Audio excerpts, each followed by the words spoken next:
The most remote outpost of the National Wrestling Alliance, Polynesian Pacific Pro Wrestling, was a territory like no other, with its beautiful scenery masking the dangerous underbelly of an unhinged wrestling culture. If you were in Hawaii, you had to be hardcore, you had to be violent. Polynesia is alive and on fire. People don't understand how influential Polynesian Pro Wrestling was.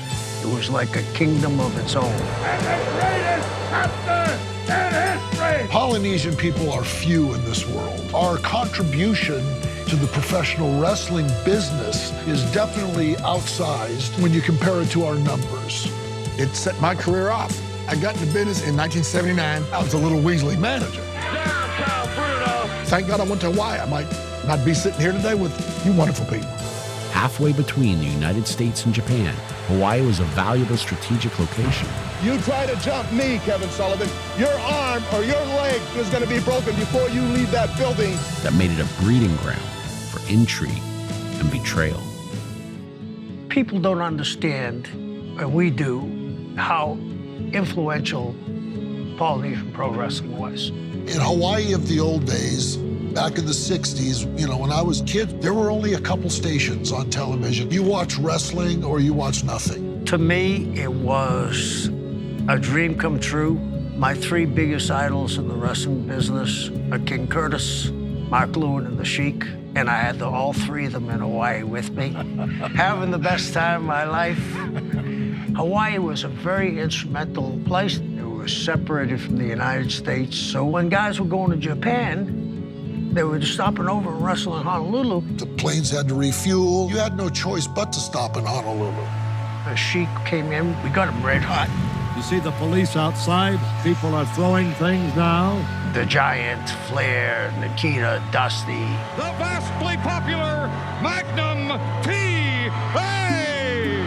This was really unique. It was like an open city, as you remember. We had people stopping over for our shows, and one of the reasons why everybody stopped was to pay homage to your dad, the great King Curtis. Thank you. Here comes the tide coming in.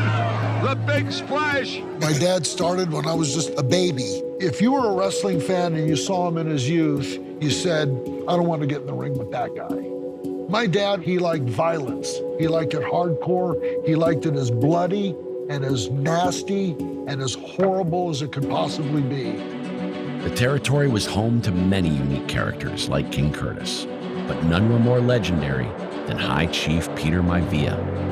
A Samoan by birth, Peter honed his craft in New Zealand before traveling to Hawaii, where he founded Polynesian Pacific Pro Wrestling with his wife, Leah, creating a multi-generational wrestling dynasty that continues today.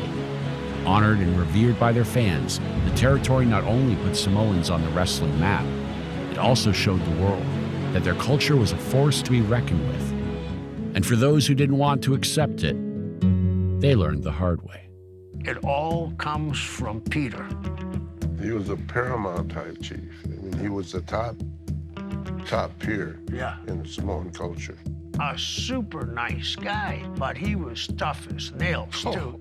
You know the story about Billy Robbins, one of the greatest shooters in the history of our business. For the people that are watching that don't know, shooter is like somebody who knows how to actually wrestle, not just work, as we say. Bone breakers. Knows how to break the bones. Billy was a little bit jealous. Peter had the charisma. Peter had the looks. Earl, you know the thing about Peter and the fight with Billy? Wasn't that in a restaurant? Yeah, apparently Billy Robinson and Peter were eating at a restaurant, and Peter was eating with his fingers. Right.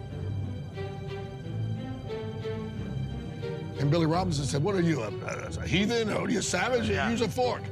Bad thing to say. And it just set him off the wrong way, and then, what y'all tell the story. Because Peter nailed him and rocked him, and he fell down, and they got on top of him and pulled his eye out. I heard that Peter threw Billy Robinson right through the restaurant window. He did. He paid the price.